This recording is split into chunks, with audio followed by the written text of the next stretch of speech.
Hello people of YouTube, my name is Josh, I am your movie apprentice, and today I'm going to be bringing you another movie review where I will be looking at 2020's Bloodshot. Directed by Dave Wilson and starring Vin Diesel, Eiza González and Guy Pearce. The film follows Vin Diesel's character, who is a Marine who's killed along with his wife, but he is brought back to life through Operation Bloodshot, where they inject a lot of nanites into his bloodstream that repair his tissue from damage, and he is now on a mission to avenge his wife's murder. Now, before I get into this review, if you do like what I do on this channel, consider dropping a like and subscribe to the channel if you do enjoy movies as much as I do.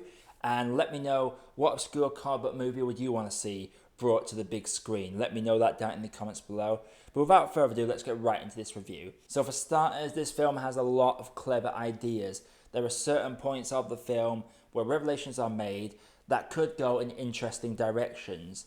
The unfortunate thing with this film, though, is it doesn't deliver on the potential of these moments. Half the film feels like it just wants to take the mick out of action movie cliches and write it down as if it's just one massive jokey script. But the other half of the film embraces action cliches, and as a result, the cleverness of this aspect does not feel as good. It is nowhere near as clever as it thinks it is, and it tries really hard to do it. I've seen people describe this film as boring. Me personally, I don't think it's a boring film. I thought I had a lot of fun with it. It's enjoyable. There are some good action set pieces, very well choreographed, nice editing within these set pieces as well, and it's just fun seeing Vin Diesel go full Terminator on people. And I will say, the effects ain't too bad either. Are they the greatest? No, but they're not the worst effects. They didn't take me out of the movie. And when the film did go full action, it was a lot of fun. My favourite sequence had to be a sequence in this tunnel that I thought worked really, really well. As I've already mentioned, there are some revelations that come to light that take the story in a whole new direction, and it could have been interesting, but the delivery on those aspects just doesn't work. They go in a very generic path, and it just feels really uninspired. There's a character called Winston who's just there as the comic relief, though I will be honest, the geek characters, Winston and another guy, they were probably my favourite parts of the film. They were sort of like us, the movie viewers, sat on our couches watching these action tropes take place, and they probably gave me some of my more enjoyable parts of the film, which is strange to say that the geeks are what I found most entertaining, considering they literally have a squad of super soldiers, because Vin Diesel's character is not the only one that has these super soldier powers. There is a whole team of soldiers that have had some sort of deformity in action, and they have been helped by these nanites. We got KT, who I'll get into shortly, that basically has to breathe through a respirator in her chest. There's a guy who lost both his legs, so he now has these prosthetic legs that make him run really fast. And there's a sniper who's lost his sight, yet they've implanted all these cameras on him.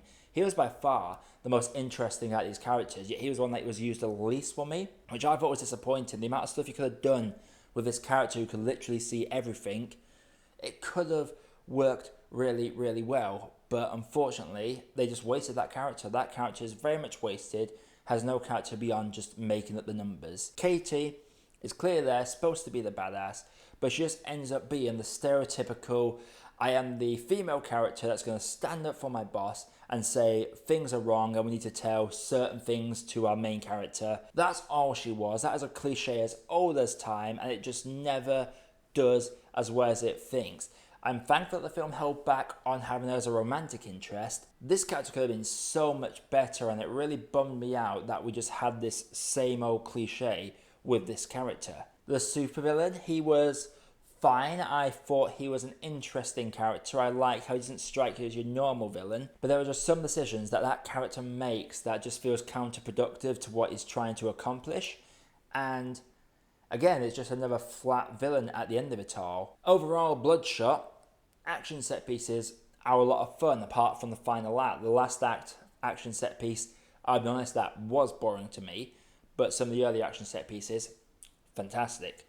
But yeah, the action was entertaining. The special effects weren't the greatest, but they were at least fun, and the geek characters were enjoyable. But this film tries so hard to be clever, and it just fails. It takes the mick out of cliches while also using cliches, and it just doesn't work unless you're a comedy movie. Films like Hot Fuzz or Cabin in the Woods, where it's like on the nose referencing and taking the mick out of himself all the way through and not taking himself overly too seriously. This just went all out seriousness, and it just doesn't work when you're trying to take the mick out of action tropes. And I'll say again, a lot of the characters were letdowns for me. Vin Diesel's character was just meh. It's Vin Diesel doing Vin Diesel things.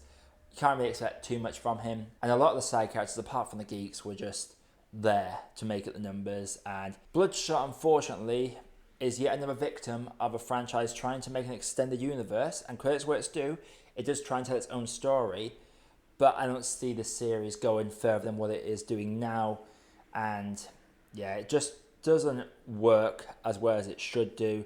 And that was quite disappointing. However, I did have a lot of fun with it. So I'm going to have to say that Bloodshot is an okay cup of tea.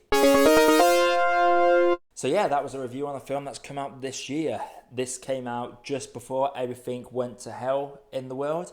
And I'm going to try and catch up. Coming up on the channel, I'll probably look at doing The Hunt, because that was brought with a pun. And maybe I'll do Fantasy Island. Should have some podcasts uploaded really soon as well. So keep an eye out for those. And again, if you like what I do on this channel, then please consider dropping a like and hitting the subscribe button. It would really help me a lot. But until next time, everyone, my name is Josh. I have been your movie apprentice, and I'll see you in the next video. Hey, thank you for watching, and thank you for making it to the end of the video. While you are here, if you haven't done it yet, please feel free to drop a like and consider hitting that subscribe button for more views coming all the time. And also, while you are here, there are some other videos over there that you might want to sink your teeth into. Have a good day, guys, and do enjoy.